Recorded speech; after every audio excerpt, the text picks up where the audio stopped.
Hey, this is Will Doggett, Ableton Live Certified Trainer, and today I want to show you how you can sync multitracks up to Ableton Live's click.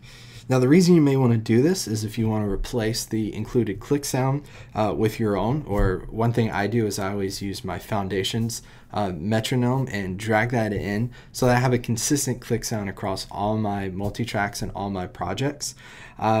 And the other thing is if you want your multitracks to sync perfectly to Live's click so you can really quickly change the tempo and all those will follow, then this is a great way to do it. The nice thing is this is, I think, probably even easier to do than just warping a single audio track, especially when we're using content from multitracks.com because of the fact of the format that it's in, and it's always recorded to a click.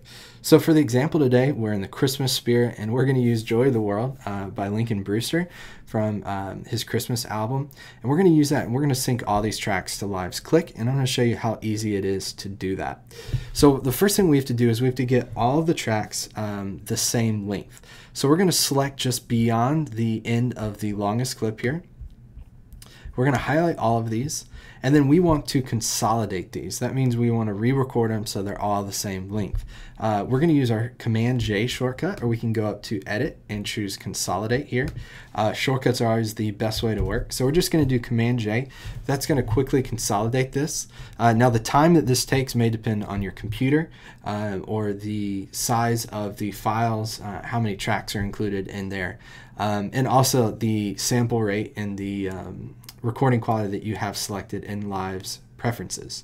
So once we consolidate these, all these tracks become the same length, and then we can start the process of warping them. So to do this, we want to select the bottommost track, which in this case is our BGVs track. We want to hold Shift, and then we're going to click on our click track, and we want to make sure the click is the last one, the last clip that we select. So while still holding Shift, double click on the click track, and you'll see that open up down at the bottom. Now if we've done this right and we have multiple clips selected, then you'll notice that we have kind of the lines showing that there's multiple clips here, and then we also have a note that says 16 clips, so we're not just dealing with one clip. Now we want to zoom in to the very beginning of our click track. This is what we're looking at. And you can start to see why this is going to be such a simple and easy process. And you can see why if I turn Live's click on right now, it's not going to sync up with what's here because our click is off the grid according to Live. So what we want to do is just zoom in, and we see our first transient here. That's that upside down looking triangle. So we put our mouse over it, we see a pseudo warp marker appear, and if I double click, that now becomes a warp marker. I go to the left here to the previous warp marker. I'm going to double click to get rid of that. Then all I want to do with this is just drag this over to 1. So this is going to be lining up the recorded one to Live's one. We get rid of any of that extra dead space there. Now I can zoom out and I go all the way to the end of my project. And what I like to do here is I like to find the next downbeat of 1. So my last downbeat of 1 would be 124 here. Now you can see that there's some other beats here, so we basically finish this measure out. But I just zoom in and I make sure that I'm on my last downbeat of 1. Now again, if you zoom in really far, as you can see here, it's going to look like this click is off. And normally that's fine. You can kind of use your eyes and use your ears. If you need to, you can adjust this and line it up just right. But the good way to test this is we're going to turn on Live's metronome and turn off the built-in click, or the click that's included with this track, and we're going to see how close they sound. Before we do this, when we're working with full track content and we warp it, you see warp is now turned on. We want to change our warp mode from beats to complex.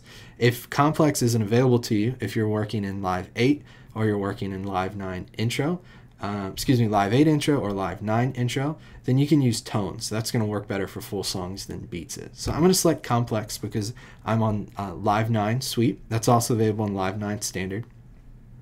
Then I'm going to go in and turn Live's metronome on and turn the click track off that's included with this. And now I'm just going to press play and let's listen. 1, 2, 1, 2, 3, 4.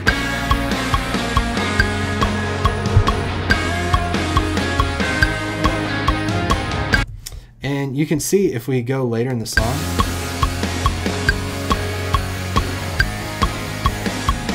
it's still perfectly synced to our click. And what makes this really nice is we can go in and change it. If 140 is too fast, we can go to 135.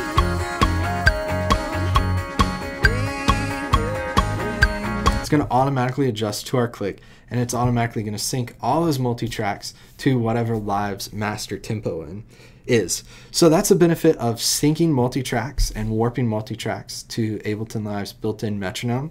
And again, you can see as long as we have a click included in it with everything, which everything from multitracks.com has, then it is a very simple and very quick and easy process to do. So I'd encourage you to try a few of these out, try syncing them up to the click, and then see the benefit you get from being able to really quickly adjust the tempo and make these follow along.